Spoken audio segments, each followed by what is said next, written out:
How do you hide in an empty room? How does a face hide in a cloud? How does a person hide in a crowd? This episode, we're going to have a special guest and talk about how something can hide in plain sight and not be found, how our senses can be fooled, and the psychology behind these phenomena. Following, you and I are going to have a chat about treasure hunting, and how staging a hunt can be more useful than searching for treasure. All of this coming up.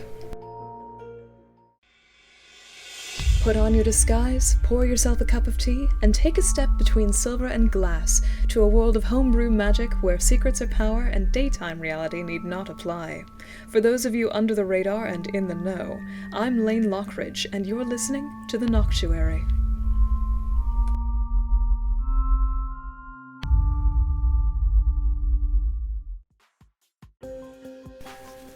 Good evening, ladies and gentlemen, and welcome back to the Noctuary. You already know me, but today we also have a guest, Miss Amanda Thompson, a student of psychology at Clayton State. Hello. Hello. So we're here today to talk about illusion and the psychology behind it. So can we begin by talking about what optical illusions are? How does psychology define illusions? Well, illusions aren't really so much as a psychological thing as they are a visual processing thing. So optical illusions then would be processed in the brain by the visual cortex, and so it has a lot of intricate little mechanisms that are involved, like beyond psychology. Like, for example, a lot of illusions are based off of your attention, one's attention to things. So there's something called selective attention, which allows us to tune out environmental stimuli, all the things around us, in order to focus on one thing. And that's a lot of the reasons why optical illusions come about. So for mischief purposes, if something becomes familiar, if something becomes part of the scene and you stare at it for too long, you can forget it's there. Right. Which has some potential. So moving on, what about, let's see. So what about color theory? I know optical illusions rely very heavily on contrasting colors. Yeah, actually. For example, there's a very famous one that involves a black and white grid, which is where you see the little gray dots in between the black and white grids.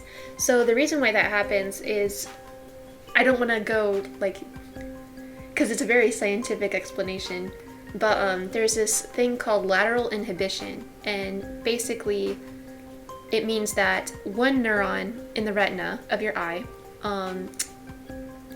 is inhibited by its neighbors, and then in turn it inhibits its neighbors, so only one particular pathway is followed. And what this means is that there's the part of your brain that manages movement, motion, and your interpretation of motion, the medial temporal lobe. And that's what causes these kind of little blips, or the little dots in that sort of illusion. Another famous one is the one with the contrasting... The spiral? The spiral, yeah. And the longer you stare, the faster it turns. Yeah, and the reason why that is... The reason why that is because of the contrasting colors. Usually the wheel is colored yellow, blue, yellow, blue. And the medial temporal lobe, which I just talked about, is responsible for saying, hey, this is actually moving, when in reality it's just an alternating of complementary colors. Too much stimulation, so your brain oscillates on it. What about illusions that involve more than just sight? Like auditory illusions, hearing... listening to a song and swearing every time you listen to it that somebody's yelling your name. Okay, well, that particular thing is called the cocktail party effect. Ah. And it's not just when you're listening to music, but that's the best example I can think of. You're more prone to think your name is being called just because it's your name. And so if you're at a cocktail party, that's why it's called the cocktail party effect, and lots of people are talking. A lot of white noise. Yeah, you're more likely to hear your own name even when nobody's saying your name. And finally, I remember there's the art of attention and misdirection that you mentioned. Right. Let's hear more about that. So misdirection is well, as you would know, it's a technique commonly used in magic tricks and stuff like that. it leads one's eye, like your audience's eye, to one place so that you can conceal like the actions or movements of another. So like one common way that magicians use misdirection is by using their gaze, like their eyes. They will look in the direction that they want their audience to look at so that they can go behind the scenes and, you know, do what they need to do. And you can control someone's attention so well that they could be doing something right in your face, but if you're not looking, Exactly. you have no idea it's happening. Right. So thank you very much, Amanda. I'm so glad you could come onto the Noctuary. Thank you. This is one of my favorite here. topics. And up next week, we'll be talking about misdirection some more. It's a favorite subject of mine, and it can be very useful for members of our community. Up next, we're going to have our chat about treasure hunting and how it could be used within our community for finding more than just treasure. Riddle me this. When I say treasure hunting, what springs to mind? Shipwrecks?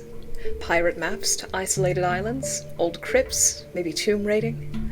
Usually treasure hunts involve uncovering something that was supposed to stay hidden. People hide their valuables to keep them safe.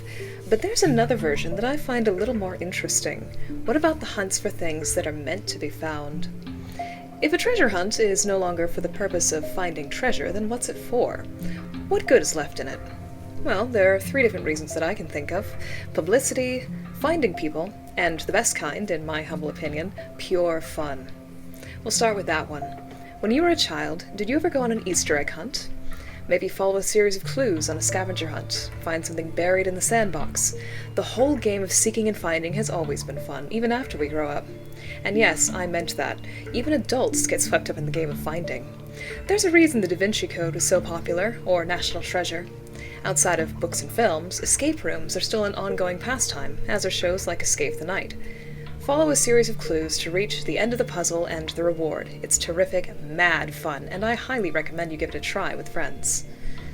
Another type of treasure hunting exists for publicity. The most extreme ongoing example I know of comes from a book by Forrest Fenn.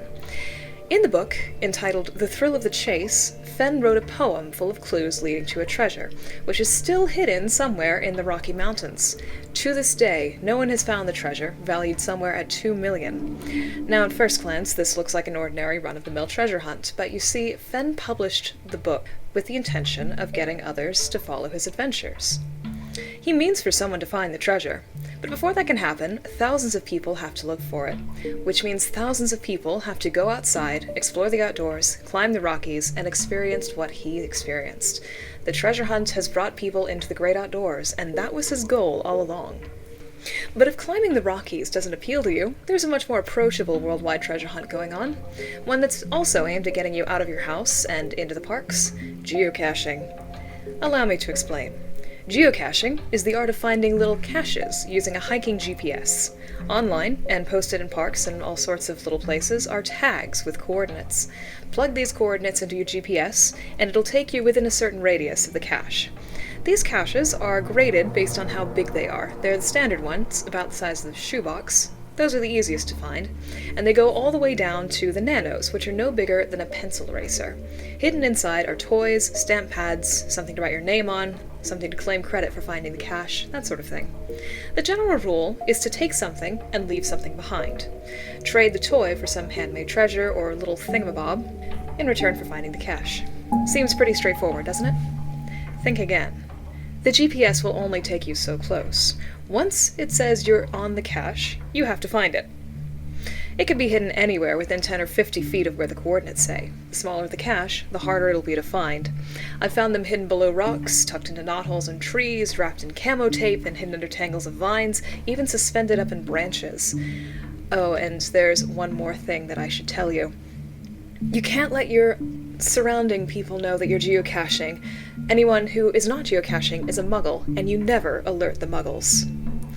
If you're up for an even bigger challenge, try letterboxing. Rather than a GPS and coordinates, you get a series of clues. Either way, good luck. What about getting attention for your work, rather than a cause you like? Well, there are examples of that too. The artist Emily Autumn has done 2 treasure hunts over the course of her career, with the current one being the Hunt for the Royal Spoon. In her book, The Asylum for Wayward Victorian Girls, there's a series of puzzles that hold keys to clues to finding the spoon. Not all of these puzzles have been solved yet, despite a series of clues released. In earlier years, she also released a treasure hunt with the album Enchant, in which the treasure at stake was the royal fan, ruff, dress, and other handmade paraphernalia of the Fairy Queen. To this day, unfortunately, these treasures also have not been found. Real life is much trickier than the Da Vinci Code, wouldn't you think? We aren't guaranteed a win because the plot's on our side. That leaves just one more type of treasure hunt, the hunt intended to find people. In this type of hunt, the treasure at question isn't necessarily a material reward, but instead an invitation to some event or club. It's not uncommon for people in our community to use these hunts to find members. They've happened both in fiction and in reality. In fiction, my favorite example is the film Now You See Me. A group of magicians have to follow a series of clues and instructions in order to join the secret world of the Eye. As for real life, as per usual, it's a little more complicated. These hunts tend to be limited to a very small population, a select group of candidates, because they're targeted towards potential members and not the general public. However, there's one famous example that took the internet by storm a while back. I'm talking about Cicada 3301. This hunt took place online, and hunters had to wade through a series of hex codes, images, .onion sites, and coordinates leading to real places. At the end, there were only a handful of winners, with everyone else locked out in the early stages. As the maker of the hunt said, "We want only the best, not the followers." The goal of this hunt was reportedly to find skilled hackers, analysts, and cryptographers who could join an organization for so-called white hat hacking, that is, hacking intended for enhancing cybersecurity and plugging leaks before criminal hackers could find them. Other reports say they were for hacktivism, using their skills in cryptography to agitate for a cause and make the world a better place. Either way, they found their members, and the rest of the world was left completely bewildered. A word to the wise, for those of you intending to follow in Cicada's footsteps and put together a hunt for your own members, remember that you reap what you sow. If you demand excellence, you may well get it, but if your puzzles are so difficult, so steeped in context that an ordinary person couldn't possibly know where to begin, it's unlikely that you'll get many hits. Worse, if you don't keep attention going around the hunt, you won't have a very big pool of candidates to draw from to begin with. It may help, therefore, to structure the hunt within a game, something that generates interest of its own, something like an ARG, an alternate reality game. But that is a topic for another day. We'll get there, my dear listeners. Now we have come to the end of our show, and you may be wondering why there was no puzzle this episode, or at least not an obvious one. We'll get to that in a moment. As we come to the end of this entry into the Noctuary, I want you to pause a moment and consider what we've learned today. This episode was all about seeking and finding, and what do you suppose you might find if you considered that something might be hiding in plain sight?